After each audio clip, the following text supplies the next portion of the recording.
Hey folks, Jacob Walton here, and welcome back to another edition of our audio commentary tracks. We look into episode 11 of the Jigsaw Blogs, and to me, these next two episodes, episodes 11 and 12, quite honestly are probably the most satisfying episodes I've ever done in the entire series, in my opinion. This is the episode, especially episode 11, where I know we've been building up from episodes 1 through 10 towards the moment in episode 12 where Jacob gets to talk to Corbett Dillon. To me, episode 11 felt that where I, as a creator and a showrunner of this series, had to take a lot of risk. And I'm really, really grateful for the opportunity and the people I got to work with along the way in this episode. As you see right here, we get to feature really cool people that have been influencers on the YouTube, as you're watching right here. And these are like people I've grown to admire over the years, that I've watched their work and they've grown so much. And it just felt so satisfying, rewarding, just a chance to work with them. Of course, I'm talking about the first part of this episode. I get to work with Alyssa Vitale from Mainely Movies, who I've been a big fan of her work and her reviews in years. I know she's a big fan of the Saw franchise. But the other person I got to work with that I was really excited to work with and really excited to feature was Zac Morris from CzsWorld. And I know a lot of the questions, there were people just wondering, how in the world did you get Zac Morris from CzsWorld? Right now, if you watch him right now, he's probably one of the top horror reviewers in all of YouTube right now. How did you get him for your Saw fanfill series? The answer is simple. I just asked. And he was just really, really nice. He was really gracious, and he was really, really responsive at the time because he liked what I was doing. He heard about my series, and he was really excited to be a part of it. So, and he was just the type of guy where he's just not afraid to help people in return when they ask him. And Alyssa's the same way too. So I just can't thank them both enough for the opportunity just to collaborate, work with them, and just to looking back on it and say, did I really get a chance to work with Zac Morris? Did I really get a chance to work with Alyssa Vitale? And I can say, yeah, I really did, because it's really cool as like someone who, watches somebody on YouTube that you become fans of for years, and there's more people I'll mention along the way, that you become such fans of their work and you admire them, and then you think to yourself, one day, maybe you can work with them on something, and that'd be really cool if you got the opportunity to. And just to see both of them come in and just be a part of my, silly YouTube project, even though it's like fan base for a Saw franchise. And even right now as you're watching, I'm not really big in the community. As you can see, as of this time of this video, I'm just barely over 850 subscribers.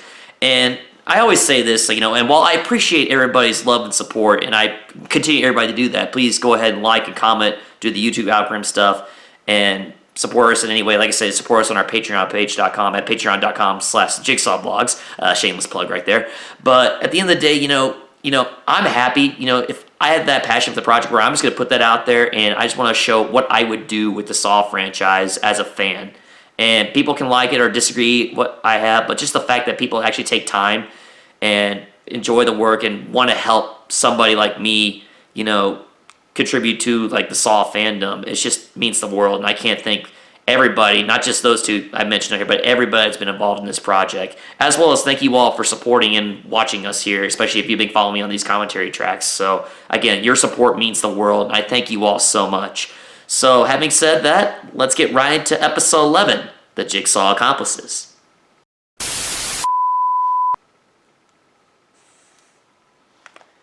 Alright, moving towards the end of 2019, this video, December time, episode 11.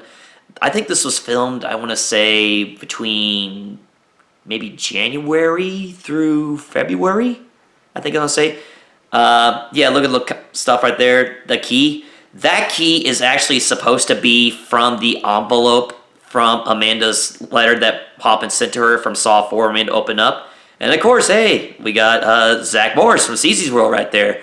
As you can see in the headlines, you got footage, because this is idea of both of them, and we got, hey, Alyssa Vitale as well. Both coming in, as you see in the top right-hand corner, it says footage from the Jigsaw Rules website, where these two, Jigsaw fans would just debate from 2012, like, which apprentice was better, Hoffman or Amanda. And that's a little fun little wink to the Saw community, too, because there are people to this day that will debate, who's a better apprentice, Hoffman or Amanda. Some people even say Dr. Gordon's the best apprentice, and that might be hinted towards the end of Saw 3D, which I disagree with, but that's my opinion. But it didn't make sense to mention Dr. Gordon, because in canon, he has not been outed as the Jigsaw accomplice just yet. The only ones that have been known publicly were Jigsaw, Amanda Young, and Mark Hoffman. Those are the only two accomplices that were known at the time in the Saw canon. of course, I'll mention others in just a little bit. Oh, yeah, I forgot. I totally got to use Baptism, Charlie Clouser's theme, Baptism, which is voted number 2 in the best Saw themes in our Sawtober list this past year in 2025 Sawtober. Check those out if you haven't watched already. But yeah, this is the idea where we talked about the Jigsaw apprentices, and we talked about Amanda and Hoffman. These are all like archived photos from the series that you see right here. And I actually take the time to explain, a debate. And these are pictures like, from Comic-Cons, and I thought, would you really put the pictures of like Amanda, people dressed as Amanda and Hoffman drawings out there? And to my response is like, have you seen the Saw fandom? We're probably one of the most passionate horror fans out there. So I would think even in Saw canon, people would dress up like the Billy doll, make drawings of them as you see right here, and the pig mask and John Kramer. And people actually would make pig masks and stuff like that and dress up like Billy the doll, which is a little wink to the disciples of Jigsaw. What kind of fans would do this, when people would dress up like this. And I think that's one thing in canon this Jacob character addresses, why would people be fans of John Kramer, the serial killer, in real life? Because of his methods. And there would be people out there that would be fans of that and admirers of his work. And so, yeah, I bring up pictures. You see, Brett Martinez, Art Blank, Opie Tate, Zeb Pendle, Jill Tuck, Amanda Young, I keep saying Shawnee Smith. But, Mark Hoffman. But I think it's really cool that we actually get to dive in canon, and Jacob finally talks about, how was the Jigsaw killer able to do all these supposed, killings? Because I think we were up to, 125 people that Jigsaw's killed. Or even more that's known to the public. So, yeah, Jigsaw would have had some help. And by mentioning as many accomplices as possible, it kind of makes it more believable that just someone like John Kramer would have help. And I love the fact that we use a tape from Saw 4 Autopsy. Now, perhaps you will see where the others were fail. That's a good thing. And I like to have my editing, even though the editing's still not the greatest, I can see how much, as a creator, how much I've improved so much with the editing qualities from the start, from episode 6 especially. I feel like the show has gotten better and gotten stronger, and the acting has gotten better too. Because I feel like after a year of doing this, my confidence has grown. And I'll even be the first to admit, I'm not a great actor, people. I'm not even trained enough like that. I mean, the best acting credit I have to my thing at the time was I was the Tin Man in The Wizard of Oz. That was my best credit. And no, I can't sing for you. Still can't sing. I lost my singing voice years ago. But I feel like my confidence has grown better. And so, but yeah, just going back, looking at this episode, we actually talk about the accomplices. People say, is Opie Tate really an accomplice? You could say probably no, but he's credited as an associate where he's actually helped people along the way be kidnapped, so people like it Saw 2. So, and also there's a Saw video game, which leads us to Brett Martinez. The reason why I went with Brett Martinez, as mentioned in the episode 7, that his character, if you look online, there was a first draft of a Saw 4 script written by Patrick Melton and Marcus Dunson, where Brett Martinez was actually going to be in the role of Art Blank. There was going to be no Art Blank in the Saw 4. It was going to be Brett Martinez, which is Dr. Gordon's lawyer, and he was going to be the one going around setting up the traps for Eric Matthews to go find during that film. So it's amazing, what ifs, what Saw 4 would have been if they had gone with the first draft. Saw 4 is what it is, but I think it'd been interesting if they actually did go the direction of the Saw 4 script. They include Brett Martinez as an accomplice. So I went ahead and made Brett Martinez the pig mask that you killed in Saw 1. That made him. That was Brett Martinez. So go from there. And now we're talking about Zeb Pendle, which, fans could see Zeb Pendle being an accomplice because, the Gordon family would have testified right there. And I see, he mentioned Dr. Gordon's family right there. You see Adam in the bathroom because that footage was leaked online to the Jigsaw Rules website. So the audience at home for the Saw canon would have known about the bathroom because of all the bathroom footage that was linked to the Jigsaw Rules website. So that's how they known about it. And that's how they knew that Pendle was killed by Adam Stanley because the camera was still zooming in the bathroom. And that's how the audience knew that Jigsaw was on the floor the whole time. They just don't see what happens to Dr. Gordon because Dr. Gordon left the bathroom and the camera was still recording at the time. So all they would see was, the camera recording. Jigsaw gets up, closes the door at Adam, says game over after Adam killed Zeb Pendle. And when they shut the door, the lights go off. And then that's essentially all the feed that would have been cut and posted at the time. So that explains that. Art Blank, yeah, because you could have seen, Hoffman could have testified, he was held hostage by Art Blank at the time, even though Art Blank was killed in the trap and shot by Rig.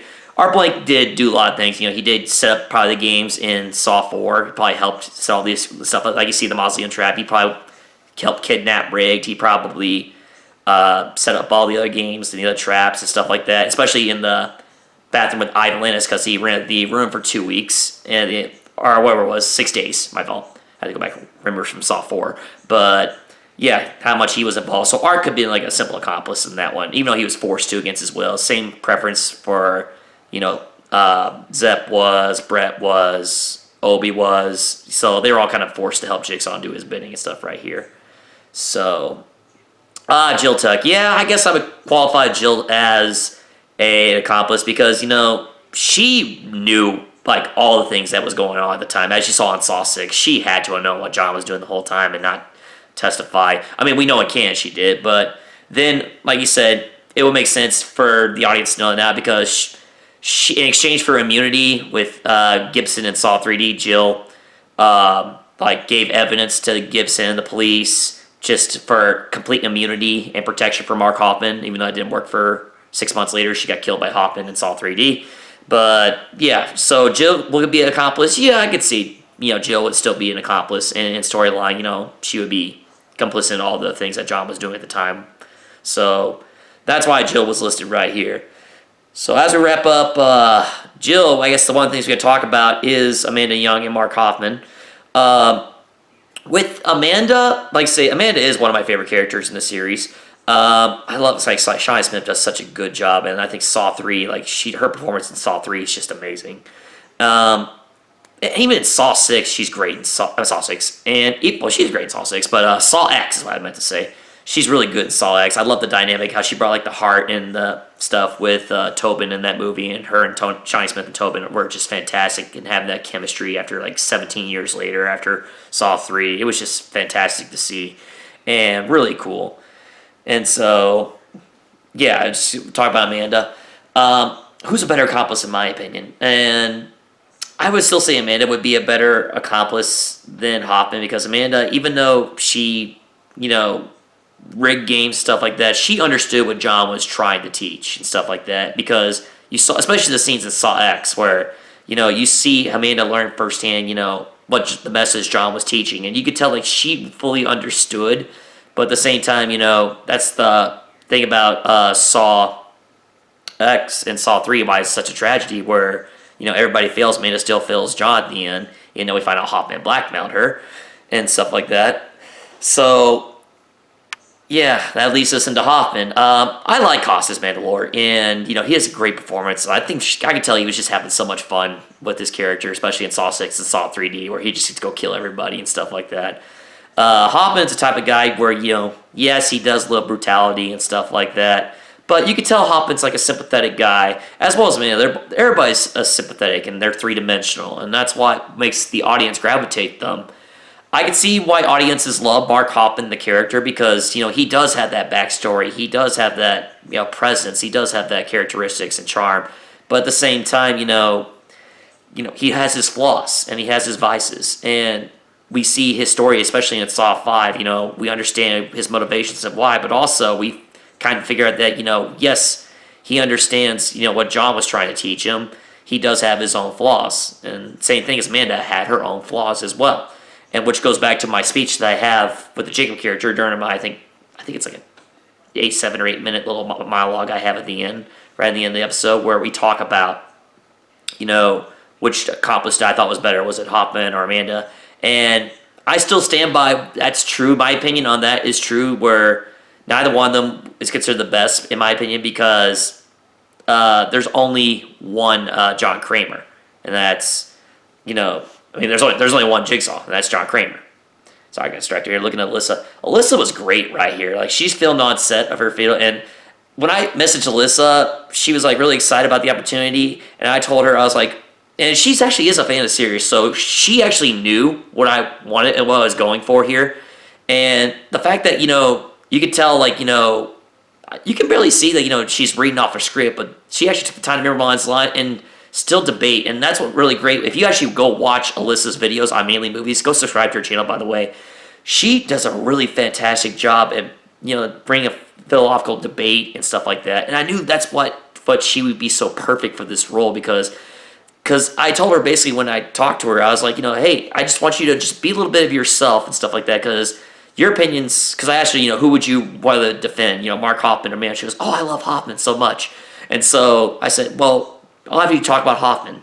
And so she gives a really convincing dialogue, just the way she delivered her lines and stuff like that and talked about it, why Hoffman was a credible apprentice and stuff like that. It's just so convincing and believable, and that's what I knew I was going for in a debate, and Alyssa was just so good, and so I was really happy to see her come on board, and I'm really happy that got the chance to work with her. And Alyssa, if you're watching, thank you again so much. You do a great job. Congratulations on reaching 4,000 subscribers. Like, you just kill it. Just keep doing what you're doing, and I appreciate you so much. So thank you, Alyssa. But then we get into the Amanda Young debate, and this is where Zac Morris came in, and going back to how we got Zac Morris, I really love his videos. I'm sure if you watch my videos, right, you are a big fan of Zac and his world, CzsWorld. His retrospective and especially, the timeline character history of John Kramer's video is just fantastic. Like, you could tell this guy works night and day. It's like, basically, and he's such a really good editor and really good storyteller, and he just does a great job. Like, in his sleep, he could edit a lot better than what I do in my entire season of a show.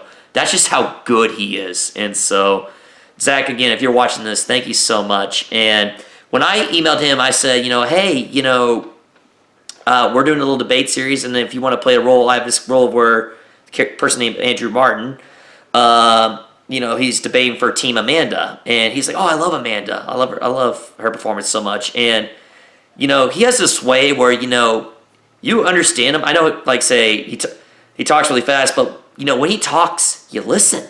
And you can't take away. And, like, he hits every little D points, and he doesn't skip a beat. Like, you'll see him coming up a little bit. And the fact that, he took the time just to, like, listen to this guy. Like, I think at the time, I had, 200 subscribers at the time. I wasn't huge or not big in the industry. But, the fact that he, did all this for some fan, some guy that was just a fan of the series is just remarkable. And all I did is I just emailed him and we spent 3 days. He got back to me and he was all on board. And I was really offered to pay him. He's like, no, I'll do this. It was no charge at all, buddy. I just appreciate giving back to horror community. And yeah, here we go. Yeah, see, there he is. Yeah, see, you just can't help but listen. He hits bullet point after bullet point after bullet point.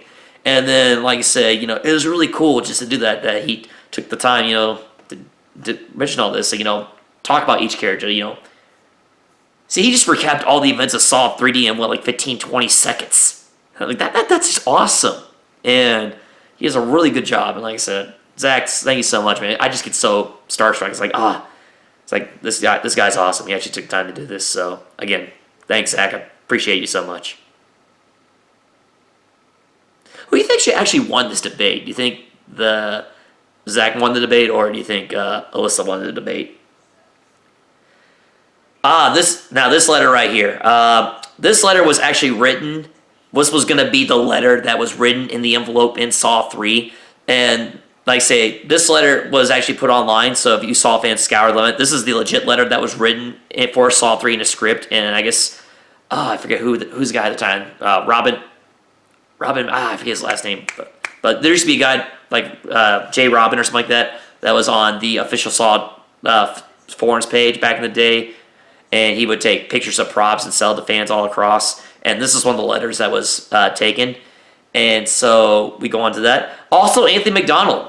And that's one of the characters where, I decided to take a character that was mentioned in this letter from Saw 3, that was going to be the letter from Saw 3, instead of the note we got from Mark Hoffman that you see in Saw 6 that was in Amanda's letter. But, yeah, I saw that Anthony McDonald because you could tell that was going to be mentioned playing for Amanda later. And so I decided, let's create this Anthony McDonald character and let's bring him to the show, kind of like we did with the Tim Blake character from episode 9 on the book series that we brought him in. So it's really cool how we take characters or names that were mentioned in the Saw universe and bring them into our series and keep the storylines going in canon. But yeah, Pig Mask Accomplices. Yeah, there's still more Pig Mask Accomplices right there. We're trying to figure out who that is. It's really a shame we couldn't figure out it was Dr. Gordon. I mean, some people, I mentioned, some people theorize it's Dr. Gordon. yeah, his alibis check out because it would check out because of Saw 3D and stuff like that, and, stuff in there. Some people think it's Chiltuck could have been, but there's people that could have been possible people. Strom, Perez, Gordon. Someone wrote that I Know Who You Are to Hoffman. So, but yeah. So at the time, people could theorize Dr. Gordon would have been the accomplice, but that'd been a tough sell unless they didn't have evidence and stuff like that. It'd been a tough sell to make Dr. Gordon the accomplice. Now, let's talk about this right here. I love the fact that I actually go back to my iPad and go ahead and finish the debates right here.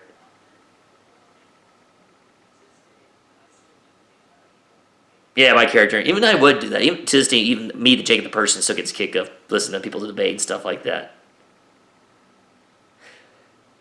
I think this was probably the awkward part for both Zac and Alyssa because they're actually trying to have a final debate, final closing, like a closing argument with someone who's just not there. So, but I think they both did a great job and stuff like that. But yeah, talk about this scene right here.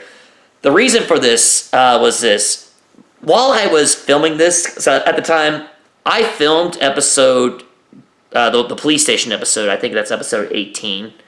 I filmed that like the day before my wedding, so that was literally my.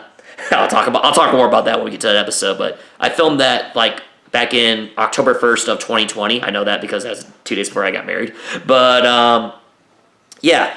And one of the things I was feeling, because I felt like Jacob character was kind of playing like an asshole in a way, because he's being a jerk to cops and stuff like that. But the whole time, as I'm writing the series, I'm sacrificing character for story because episodes 6 through 11 were nothing but exposition.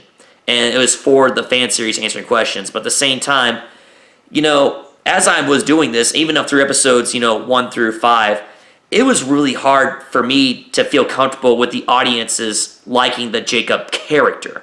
Because I felt like, yes, the Jacob character is, conveying like all these information, but you really can't relate to Jacob as a character. And one of the reasons for this, I just sit down and ask myself, it's like, right now, the audience, I feel like I'm losing the audience. I'm losing the audience. If you were watching my videos, episodes 1 through 10, you can probably mention in the comments where I felt like I was losing the audience because, if I was talking about expositions, you, the audience, would not care about Jacob, the character, because, you see, he could be like a slimy, he could be snarky, he could be very opinionated and stuff like that. And he could be lost in his own ways. And like, how could someone who, obsesses about John Kramer not fully understand his messages that he's trying to teach and be somewhat hypocritical? Because, while he's going on answering questions and stuff like that, he's not living through Jigsaw's message. And so one of the ideas I decided, and I think it was right around the time of episode 8, I decided I really need to, make you, the audience, care about Jacob, the character. And this was just kind of a way to do that. To where, you see episode 8 where he talked about how he was very angry that his mom, keep interrupting his phone calls because he cares about his work and stuff like that. He's just like kind of like a YouTuber where, obsesses about being online and stuff like that.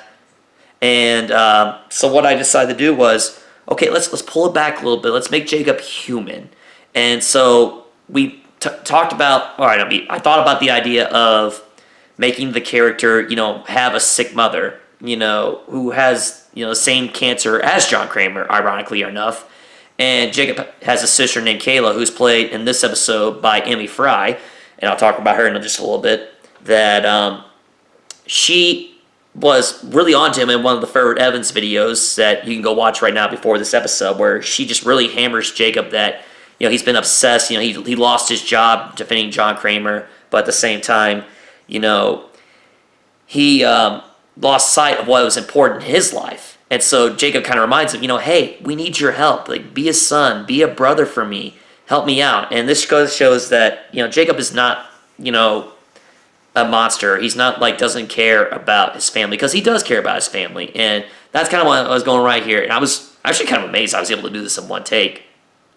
And yeah, and how he admits, he's had faults, and that's one of the things you can do as characters, like you admit your own faults and stuff like that, because nobody's perfect, obviously no one is, but the fact that, my character takes time and opens up and shares what's going on, and this is like a realization to him, because he knew once he finished his story, talk about the accomplices, how would someone that's been studying John Kramer not fully understand the message he's trying to tell all his victims, which is appreciate your life. And this is the moment right here where the Jacob character decides, you know what? maybe I have gone a little too far. Maybe I just need to pull it back just a little bit and focus on the important things in my life, such as my family. And so I think this is a good thing to have where, he go in and talk about, what's important. And so how he mentions, I need to step back now. I need to stop obsessing about John Kramer right now because I need to start focusing on my family and taking care of my mom and my sister. And so that's why it was important to do this. And I think it was a really good, and I know one of the comments someone said that I'm really glad you did this, took this direction, because I think some audiences weren't expecting my character to go this direction. But I think it was welcoming too, because now that makes Jacob more relatable and identifiable, hopefully. So, and that's why I took this direction, because I want you, the audience, to root for this Jacob character, because, I think this was really important to do. So I'm really glad I took the time to do this, and I was really, I was really happy with this performance too. Like, is it perfect? No, of course not. But I love just how each camera just zooms in closer and closer and closer as I monologue and stuff like that. So, but I was really happy about that. And one continuity mistake I see right now, you see the yellow right there on the left side of the screen, which says, "Who is Anthony McDonald?" At the time, I didn't know who Anthony McDonald was, and I wish I could change that. And I was like, because in the storyline, you see in episode 15, we see the Anthony McDonald character has history with Jacob and his family.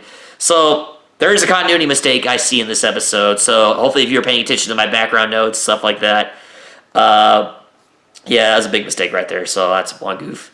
But one thing, if you look at the right side, it says Mark Ruffin steals the Billy doll from Masako Ito's game. Yeah, that answers the question of how Hoffman got the Billy doll for Seth Baxter's tape. So I try to answer some questions right there. So every correction I make right there, yes, I will admit that I make a mistake, such as that note right there. But 4 months later, so this would be in April of 2020, which is close to the time of Spiral. And this was a late decision, 8675309, zip code, area code.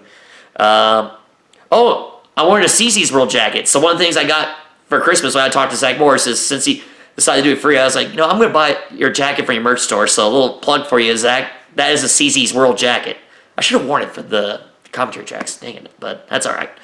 But yeah, Jacob told my mom and stuff like that. But yeah, 4 months has passed. Jacob's kind of dialed back on the Jigsaw videos. And you see how he's talking to his mom. There's our old house we used to live in during the COVID times. So now we're talking about Emmy Fry's performance. I was really grateful for Emmy. She was one of the people that auditioned for Corbett Dinlin, and I was impressed by her performances. But like I said, I just liked Cassandra just a little bit better, and Brent a little bit better too, for that matter. But I called her phone and say, "Hey, would you want to play a small role as my sister?" And yeah, she was all for it, and so she was really excited. Emmy actually lived in California at the time, and we were just doing things remotely and stuff like that. And yeah, she does a really good job right here. But she called me, I think like 4 or 5 months later after this episode came here. She's like, "Hey, listen, I'm taking a new role and stuff like that where I had to take a position. Unfortunately, I just can't commit to this project anymore," because I think at the time she was committed to like another film project or series she's working at the time. So she's like, "Unfortunately, I just can't continue anymore." And I fully understood. And I told her I was thankful for the opportunities. It was actually really cool, because one of the things we were actually going to do was I actually sent her a couple Saw props, and I mailed them to California. And she was actually going to film her scenes with some friends up there while she was acting and stuff like that. And like I said, she's very kind. She's super apologetic. I told her she can hang on to the equipment, but sure enough, she was polite enough, and her mom sent the packages back to me as soon as she realized. So we actually got the equipment that we actually got to use later in episode 20. So you'll see later on. So Emmy, if you're watching this, thank you so much for being a part of this series right here. We thank you enough, and we wish you the best. And yeah, going back to this was shot, I think a week after this Spiral trailer came out. So I saw the Spiral trailer, and I heard the voice of the new Spiral killer, and I actually shot the envelope, because there was a scene where, in the teaser trailer for Season 1, I shot an episode where Jacob looks in the envelope and he flips over the spiral symbol. That was actually shot I think 7 or 8 months before I shot this. At the time, it was one of those things where I'll shoot it, I'll figure out what I'm going to do later, but then I think 6 or 7 months later, I had to go find the shirt I was wearing, get the same haircut, and reshoot it. And the envelope says "Watch for my sign." That was actually going to be a sign for the organ donor, and I held on to that for 6 or 7 months, and I reshot this. And it wasn't until I saw the trailers for this little box right here of all that was from this Spiral from the Book of Saw, because at the time, I think when episode 11 dropped, I think Spiral came out, I think a few weeks later. So I knew I wanted to get this episode out before the movie came out in 2021 in May. So this was like done like I think a couple weeks, and so I got the idea of, now that we know what the Jigsaw killer's voice sounds like, let's see if I can mimic it. And so I bought a box, I cut like some teal paper, and I stuck it around. I put it, wrapped it, and you can hear the music right now. It mirrors the trailer for Spiral in the second trailer for the Spiral. It's the same music where it says play me. You can hear the Chris Mark thing in the background audio if you listen to it. Even the music cue, yeah, pulling that thing off.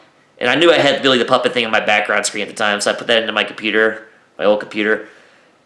And I tried so much to get the audio to sound just like the one in the trailer. Now, if you go back and listen to the Spiral 2 trailer, the pig voice in the trailer doesn't sound anything close to what the voice they ended up going with in the movie. It sounded so much lower in the trailer, but in the movie, it's a little higher pitch like this, where in the trailer it's like, oh, hello, Officer Rig. Do you know where your officers are? Sorry for those who do that. That was the best I could do. But I really wish I could have done it. Could I do the audio? It was like, farewell, Jacob. And if you see your friend Officer Goings, tell him I said hello. Sorry, but that's not what I did for the audio. I did like a text speaker, text to speech is what I did, which I think that's what killers would do at this time. But yeah, subtle hint, organ donor, say, watch for my sign. It's like, Jacob, you couldn't take the hint that this guy's not a good guy. So, but guys, thanks again so much. Please subscribe if you haven't already. Follow us on patreon.com. And look forward to episode 12. And I'm very excited to say that episode 12, we're going to have special guest Cassandra Stevens join us for audio commentary tracks. So stay tuned for that, and we'll see you next time. Take care, guys.